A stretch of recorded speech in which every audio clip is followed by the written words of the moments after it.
Hey, welcome to Planet Hex. I'm Andrew Horn. I'm sorry this video is late. As you can hear, my voice still isn't great. I've had this terrible cold, and the one with the immortal cough that everyone seems to be getting lately, and it's really kicked my ass lately, so I'm sorry this video is late. So let's get back on track though. I feel terrible. I feel absolutely horrible, but I want to get some content up for you, and I'm going to do something nice and chilled for you today on this episode. Usually I talk about VHS tapes, cult movies, music, gaming, the writing life, all that sort of thing. But on this episode, I'm going to go through a magazine. A little while ago I put out a video about vintage horror magazines. I had to put a few out about vintage horror magazines, and they absolutely fascinate me. And this one is a very special one to me. It's a copy of Famous Monsters from Filmland, the legendary, iconic magazine started and run by Forrest J. Ackerman. I've never had one before. Always wanted one. Always thought, just figured they'd be out of my price range because they were mainly released in the US rather than over here in the UK. But this past Christmas, my wife tracked down a vintage one from, I think it's 1975. So I'm really looking forward to checking this out. Let's go take a look. And here it is. So why does this magazine hold so much fascination for me after all these years? I've never read one before, never had one before, and this was such a wonderful surprise, a really thoughtful and kind thing to do. So I'm very chuffed I have such an amazing wife. But this is Famous Monsters of Filmland 125. It's from 1975. This was sold in the UK. It's got a 20p sticker on it in the corner. So this is Warren publication, and I love that it's got some reading wear on it. But there's something about this. There's something about this magazine that has always caught the imagination. It's had that kitsch edge, the Universal monsters, Creature from the Black Lagoon, all the B movies, and it's like an early example of a real appreciation of B movies and B movie culture. Back when this was being first published, there wasn't a massive amount of fandom around there, fang mail. So people had to get what they could, and this was like a gold mine for monster fans at the time. I wonder what happens to these kids here. Must be like, I think how old they'd be now. But there's glorious artwork and photos, features on stuff like Dark Shadows, if you're ever familiar with the old vampire soap opera Dark Shadows. There's interviews with people behind these movies, with stars of them, directors and so on, and there's lots and lots of photography. And this is how you would see stuff. Apart from when you were watching it back then, this is how you would see stuff. Of course, there's no internet. These things didn't really get much TV or magazine coverage outside of genre magazines. So it's a really cool thing to see. Also, in a lot of these things, like the horror makeups you wouldn't see for very long. They'd only kind of flash up on screen in a lot of old movies. So being able to check them out in detail was always an interesting thing, I would imagine, as well. This is so good.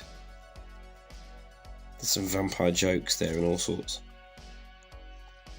But I love this. I find this era so interesting. So we've got King Kong 1997. We've got some glorious painted artwork there.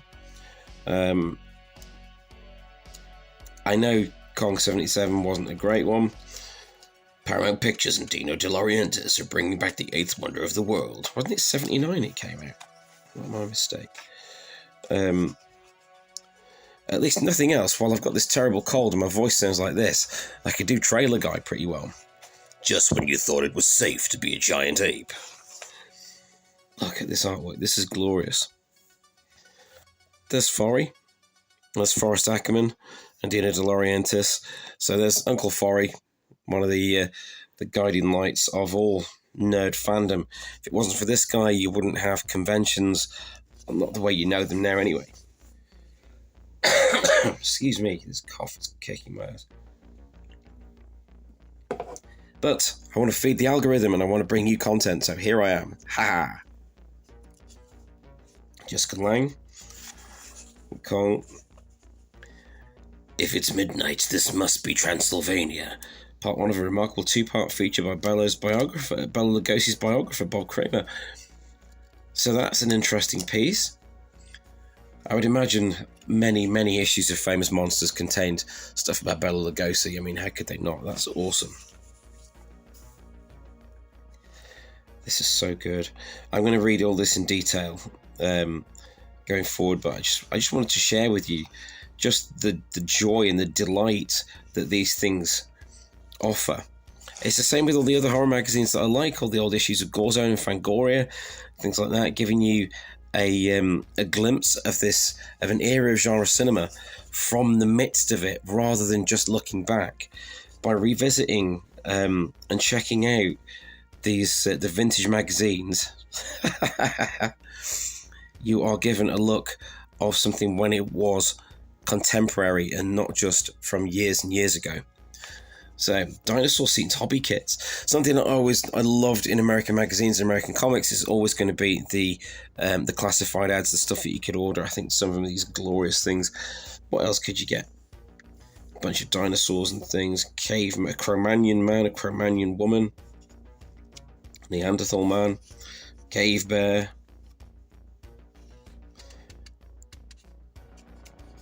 Of course, there was a big model keen set for it, scene, wasn't there, for around all these things, when there wasn't so much merchandise available for things. Certainly no bloody Funko Pops. Mystery photo number 89. Shampoo, real poo, poo poo. I'm not sure what's going on there, but fair enough. Planet of the Apes, Hollywood masks. Dr. Zaius, General Aldo and Cornelius. Check these out. These are so cool. $8.95 for these masks. That is amazing. Just the whole style of it, the whole kitsch style of it. The whole thing looks like a Rob Zombie video, but it also, while these films are being promoted and while people really appreciating them, there's also the air that you're in on the joke, that you know these things are rubber, you know these things are limited in how they were made, but you appreciate them nonetheless. You get swept up, carried away in the suspension of disbelief. Was that quiz questions? Wow, this looks really good. And there's the answers. Okay, check these out. Hobby kits, gruesome grave ghouls, move with zap action, Star Trek hobby kits. What we got here? The original Enterprise, the Galileo 7 shuttlecraft, Mr. Spock, Klingon battlecruiser, and Star Trek with a C. Is there a C in there? Exploration set with a communicator, a phaser, and a tricorder. Something I really want. One of the few pieces I do actually want to pick up one day is the Playmates Next Generation tricorder. But they're all very expensive. Always wanted one as a kid. Had the uniform and had the communicators and the pips on my lapel and everything like that, and pips on my collar and things like that. But I never got to have the Playmates tricorder. I'll track one down one day. Cool stills from Forrest Ackerman's archives. See, mainly this is stills from movies. Isn't Rocky Horror there? But it really pulls fans into it. I can see fans at the time really delving into this, really enjoying poring over every single, I was going to say pixel, every single inch of these images, and just being fascinated and swept up in the delights of fantastical storytelling that sci-fi, fantasy, and horror movies can offer. Great escapism. Escapism is important. Throughout history, there's been a lot of times when escapism is desperately needed, and this is just a beautiful example of it. That's really cool. There's Mega ones. Back issues. Those awesome covers. Excellent.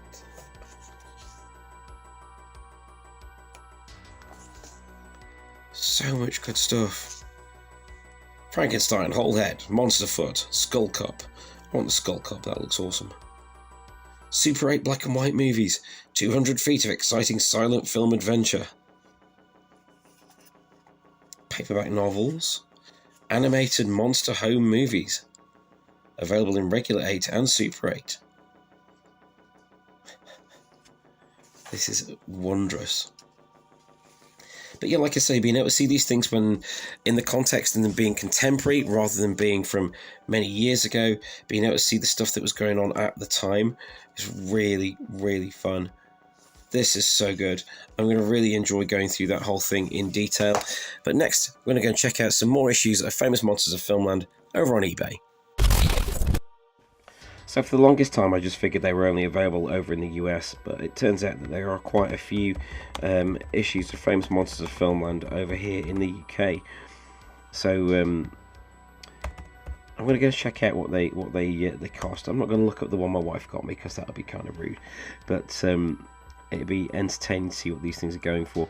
And just, I want to see some more of the artwork. I love the artwork on these things. Wow, that is so cool. There's 3 there for £22.50, one for £8, one for £12.95, one for £2.95. Sorry, £2.99. With these, I think the prices on magazines are going to vary hugely on these, depending on things like condition, age, issue number, the content of them.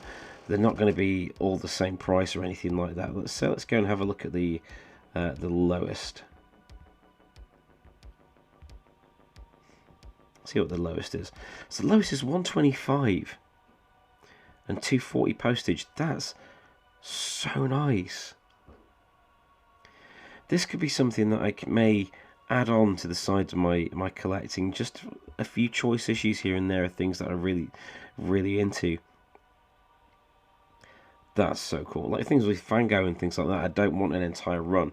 Wouldn't mind an entire run of Gorezone, but with Fango it's like pick and choose, that sort of thing. These are so good. Yeah, some of them are like far later issues, far more recent ones. Still going. I don't know if it's still going. Should really check that. But some of these older ones look fantastic. Superman, classic. See, Famous Monsters of Filmland with Game of Thrones on it. That's a weird thing for me to see, because I've only ever really seen issues of Famous Monsters from Filmland in like cult film stuff itself. So lots of the old ones, lots of Bela Lugosi, like the one I showed you and went through with you. These aren't badly priced at all. For things that are collectible, that are genuinely collectible and are a direct link to the earliest days of fandom, this is really surprisingly good. So yeah, depending on what you're after, you can start a Famous Monsters of Filmland collection pretty easily without having to spend a ridiculous amount. How awesome! So thank you for joining me for this look through my copy of Famous Monsters from Filmland and a quick look at them on eBay. I'm trying to get back up to full strength. This cold is just lingering forever, but I need to feed the algorithm and I need to bring some content out for you guys because I do really enjoy doing it. I'm still working on vhsatemybrain 2 in the background. That will be out on 10th of March this year. There's a lot going to be going on to that. A lot to be announced about that coming up soon. Do look out for that. We're writing some movie scripts as well, just for fun, and ticking along. But yeah, I want to get rid of this cold. But I wanted to talk to you about movies and cool stuff. So the next video I'll have out will be more on the writing life, and then we'll get back to doing some VHS hunts, okay guys? So, thank you for watching this episode of Planet Hex. Please do like and subscribe if you like this sort of thing. Usually talk about cult movies, games, music, comics, cartoons, the writing life, and lots and lots of VHS tapes. So do tune in again. Hopefully I'll have more of my voice for the next video. I look forward to making it for you. Thanks for watching.